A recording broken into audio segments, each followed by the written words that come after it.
Today's the first day after our long slog through plots and the 7 basic plots of Christopher Booker. Yes, and I was losing the plot. I was losing. Next time, we're not going to tackle one that's so large. I think we should keep it to 3 if we do one, because that was like 2 months of our life. And it's funny, today I had a writing class, and we were talking about different story structures and tragedies and comedies.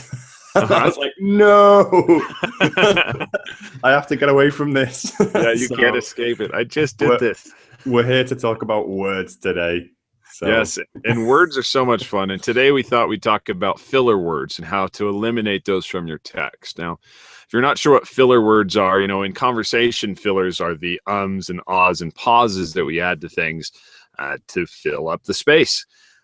But it can also happen in our writing as well, where we become more wordy, or that we're just using words that become redundant, and we might not even notice it. But to a reader, they're gonna catch those, and they're gonna see them, and it's going to become clumsy as they try to make their way through your work.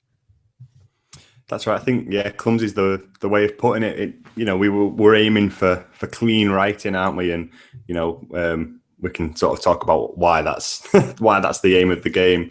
But we underestimate sometimes, I think, how much adding 1 or 2 extra words into a sentence does affect the overall objective of that sentence and make it clumsy. It is as simple as just a couple of words, because we want them to be powerful. We don't want them to be meaningless.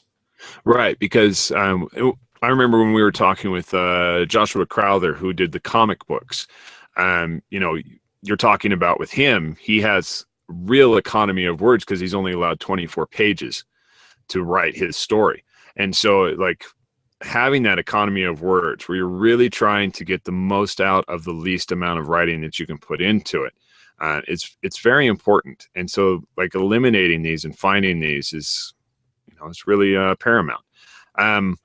So you think maybe like reading comics could be, because I don't read them myself, could be sort of like a good training ground for like concise prose? I think it is. Comic books and also short stories, like picking up anthologies, because people that have only, 5,800 words or less, or somewhere under the 10,000 word mark, you can really learn a lot on how to structure story tighter, because you're going to remove everything that you don't need, because you just have to have, like, if I'm going to tell this story, am I starting it at the right spot?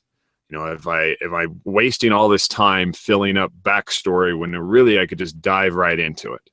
And I think those are also a good spot to find economical word.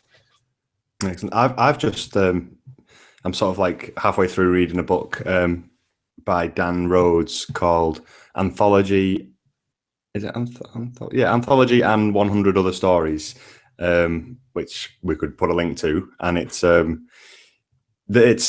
short stories, but they're really short. They're like a paragraph long each one, and that's just great. It's a really good example of how to choose your words carefully and how to embed the elements of a story into such a small space. But it's a real education reading that, so I'd recommend that definitely. Thank you for listening, and come back next week for more. Please visit thebookeditorshow.com for show notes, links to guests, books and extras, and for information on how to be a guest on the show.